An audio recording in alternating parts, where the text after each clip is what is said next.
Nous voici donc dans les nouveaux lieux du Divan du Monde, salle de concert mythique et également club incontournable du quartier de Pigalle. Nous avons rendez-vous aujourd'hui donc avec Julien Ficarelli, qui est directeur artistique du Divan du Monde. Alors est-ce que tu peux nous parler un petit peu de la rénovation qu'il y a eu en fait? On a voulu reconfigurer le lieu.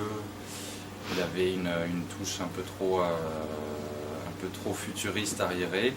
Donc on l'a changé, on lui a redonné un peu son nom, c'est-à-dire le Divan du Monde, un mélange de cultures. On peut retrouver des cultures un peu asiatiques, indiennes, africaines et autres. Concrètement, qu'est-ce qui a changé? Il y a des fauteuils, de nouveaux bars. Alors, nouveau bar, les deux bars anciens ont été cassés, restructurés, refaits. Là, vous pouvez voir celui de la mezzanine. L'ambiance qu'on a voulu créer, c'est quelque chose de plus cosy, on n'avait pas beaucoup de place assise avant, donc on essaye de développer ça aussi sur la mezzanine. Pour qu'on puisse accueillir des gens qui puissent s'asseoir tranquillement, parce qu'on ne fait pas que du concert comme avant, on développe pas mal le clubbing et l'événementiel. Donc on a besoin de coins un peu plus soft. Voilà. La scène a été refaite un peu, l'entourage de scène a été complètement refait. Le parc lumière est totalement neuf, comme le son. J'insiste sur le son parce qu'on avait cette réputation de problème de volume sonore avant qui est pratiquement réglé.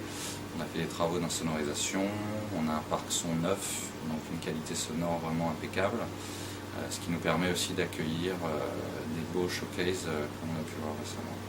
Et alors il y a des vitrines assez intrigantes à nos côtés, est-ce que tu peux nous en parler un petit peu?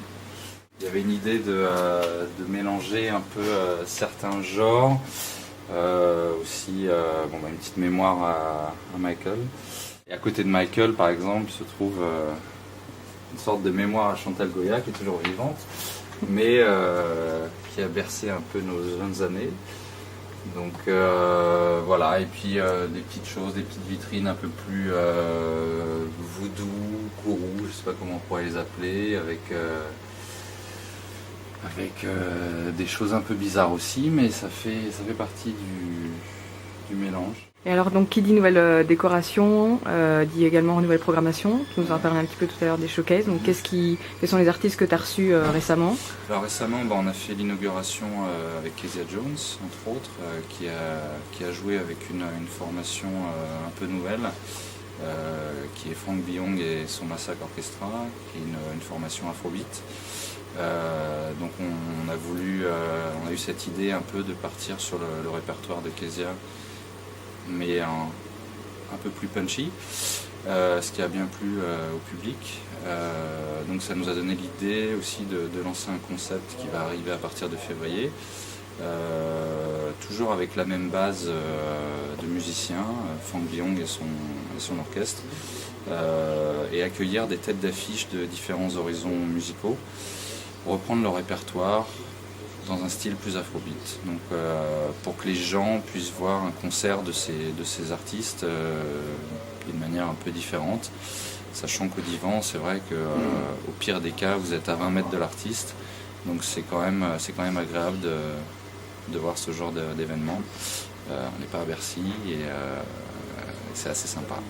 Donc voilà, on a pu accueillir aussi récemment Corinne Bailey-Rae, qui a présenté son nouvel album au Divan et qui part en tournée juste après.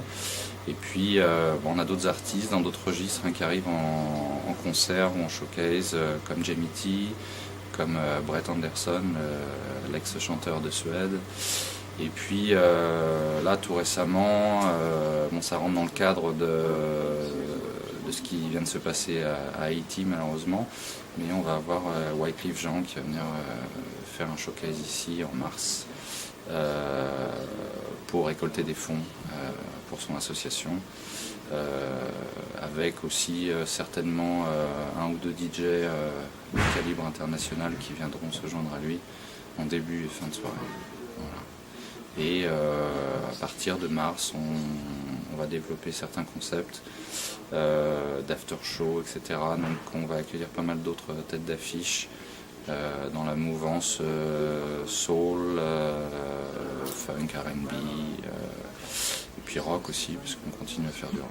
Voilà. Et du côté du club, donc ça c'est... Du côté du club, alors on n'a pas encore un clubbing régulier tous les week-ends parce qu'on essaye différentes choses. Mais pour l'instant, on a surtout développé des soirées avec différents bons collectifs sur Paris, comme Elegance, comme Pain Chocolat, comme d'autres. On essaye de tâter un peu le terrain, ça se passe très très bien. On a une amélioration aussi de la clientèle.